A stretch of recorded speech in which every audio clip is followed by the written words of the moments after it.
that. At UC San Diego then, there was a group that met every Friday. It's called the Campus Black Forum. And this is a group of undergraduates, grad students, staff, faculty, anybody could come. It didn't have to be Black even, but it was clearly set up as a space where folks could gather together end of the day on Friday afternoon to simply be. It was what I basically came to understand as a group therapy session, but never billed as such. Well, I started going midway through my first or second year on the faculty there and started finding it to be a place of fellowship, certainly, but also a place where I would gather an insight into how people saw themselves in the world, how they saw themselves fitting into the landscape at University of California, San Diego.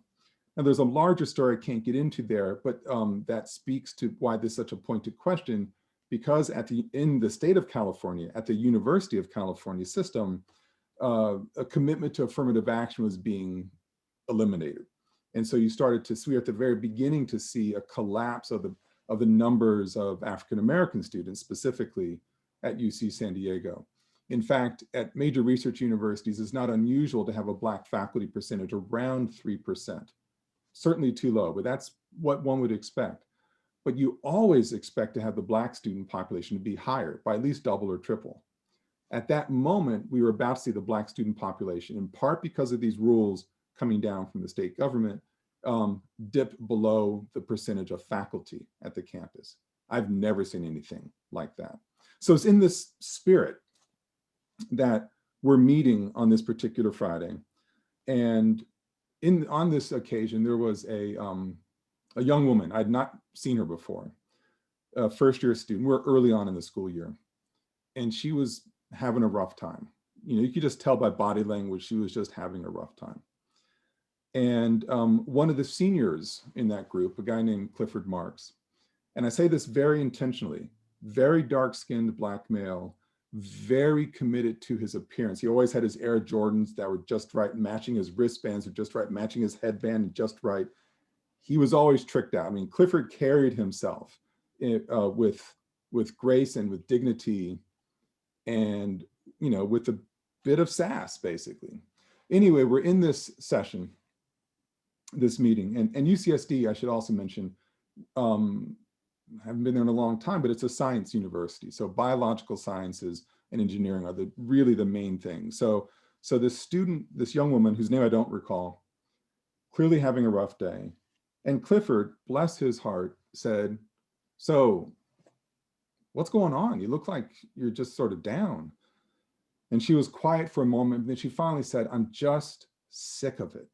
I'm just so sick of it." And she keeps going like that for a few moments. And he goes, "Well, sick of what?" She goes, "I'm a biology major and I'm taking organic chemistry.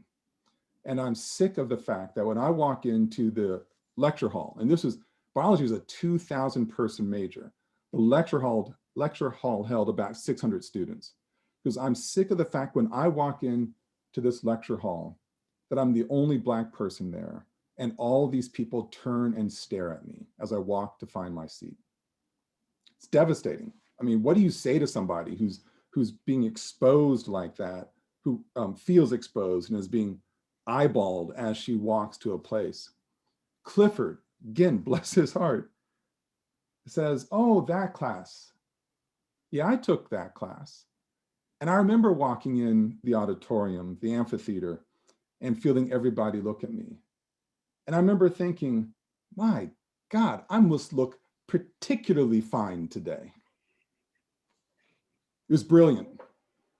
Clifford understood that people were looking at him because they couldn't make sense of this dark-skinned Black male tricked out in his Air Jordan paraphernalia walking into an organic chemistry lab. It didn't compute for them.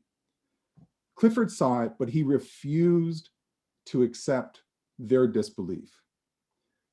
He told himself that he was an object of desire, that they wanted him so badly because he looked so damn good. And after Clifford said, you know, like, I looked particularly fine that day, we all busted out laughing. We all got the joke, but we also understood the poignancy. And for the third time, bless Clifford's heart, that young woman's spirits were uplifted and she continued along. I wish I knew what happened to her. I mean, I hope that she still remembers that moment. I've never forgotten that. It's almost 30 years ago. I've never forgotten that moment. And Clifford and I are still in touch once or twice a year. That's the first story. Second story, now at Yale University. I'd probably been there a few years at that point. And there was a speaker series put on by the African-American student community at Yale, sponsored by what we called there the House, the Afro-American Cultural Center. And the speaker series was Black students reaching out to Black faculty. There weren't a ton of us, but finding us and inviting us to lunch, where we'd sit down in a private dining room off of one of the dining halls on campus, just to spend time together talking about work, talking about whatever it was. So I was sitting down with these students, a number of whom had been taking my course in post-emancipation African-American history. So I knew a number of them. And we were just hanging out, just talking about just life. And I was probably talking about our research a little bit. And then the conversation turned. And these beautiful young men and women started talking about all the slights, what we really now call microaggressions, pointed towards them on a daily basis. All the little things that I know so many of you have experienced as well, that collectively said that they didn't belong at the university. And in fact, a few of their classmates saying that they were only there because of affirmative action, or that they took somebody's spot, somebody who was, in their minds, more deserving. And this kept going for a handful of minutes. And you can imagine this conversation. You may have had this conversation yourself. And then I finally, after listening for a few minutes, said, I just interrupted them, like, stop right now. And they looked kind of shocked, because I was with them the whole way until that moment. And they say, what? I'm like, listen to yourself. Listen to what you're saying. And they're saying, but you don't believe us? Like, no, I completely believe you. I'm sure this has happened to you. I'm sure of it. But listen to how other people's expectations have gotten under your skin. Listen to the way their messages saying that you don't belong have affected your mood, your ability to enjoy this meal. So look at this room, and we were in this beautiful oak paneled room with wood carving, like, look at this room. And they're like, yeah, what about it? I'm like, you don't even see it, do you? And they're like, what? It's just another room. I'm like, do you know, and I was recently from UC San Diego, so I knew the differences. I'm like, do you know how expensive just this table is? A hand-carved wooden table where you're just sitting there every day, just having lunch. Look at the carvings along the wall, hand done by somebody 70 years ago. Universities don't spend that kind of money anymore on facilities. They don't want to, or they can't. They say, what's the point? I'm like, the point is, this is all for you. All of these things are for you, and you're not even noticing these things. What you're noticing instead is the message that this isn't for you, that this place isn't for you. But you know what? Yale admitted you. You are part of the Yale community, and rest assured, the second you graduate, Yale will be reaching out to you looking for donations. That's just the way it works. So I don't want you to sit around feeling miserable because of somebody else's lack of imagination. I don't want you to beat yourself up because someone else can't imagine excellence looking like you. I don't want you belittling yourself, diminishing yourself because a small mind is holding you captive.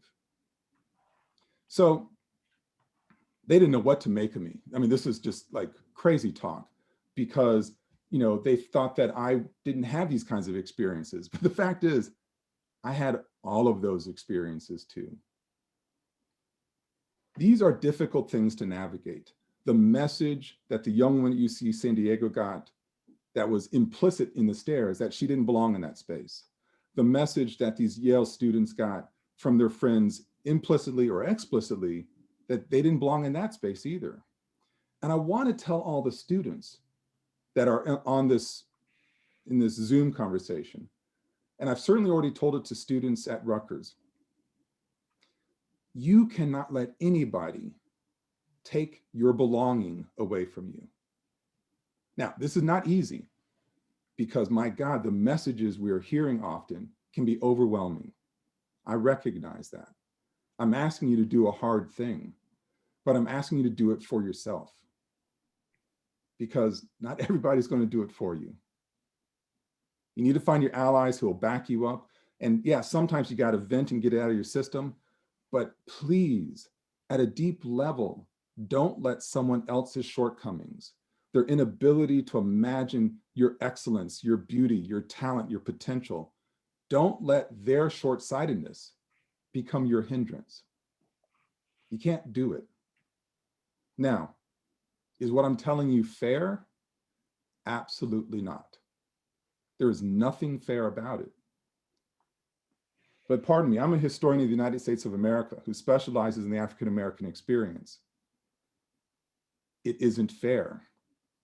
I love this country, but I don't, if you just know the history, let's disabuse yourself of the notion that it's a fair country.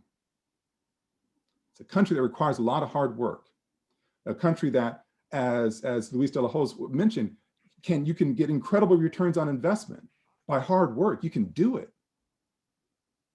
But for a lot of us, it's not going to be given to us because the messages are telling other people to tell us something different. So when I'm thinking about the mission of the American Council on Diversity historically and into the present and the future, I hope that part of that mission is this passionate insistence that people belong.